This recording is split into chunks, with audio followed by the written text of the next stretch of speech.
சென்னையில் ஆர்கே நகர் தொகுதி அம்மா போட்டியிட்டு ஜெயிச்ச தொகுதி.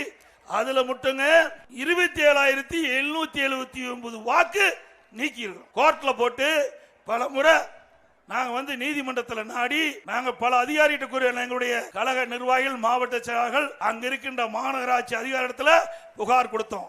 சம்பந்தப்பட்ட தேர்தல் அலுவலகத்தில் புகார் கொடுத்தோம். கண்டுக்கவே இல்லை. போலி வாக்காளர் நீக்கவே இல்லை.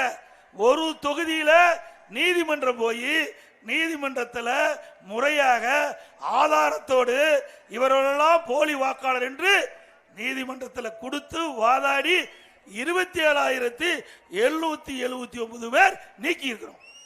நீங்க பேசலாமா? ஒரு தொகுதியிலங்க, ஒரு தொகுதியில 27,779 எப்படி இந்த ஆட்சியில போலி வாக்காளர் சேர்க்கிறார் என்பதை மக்கள் உணர வேண்டும். எல்லாம் நாங்க ரெக்கார்டோட வச்சிருக்கிறோம், ஆதாரத்தோட பேசுறோம்.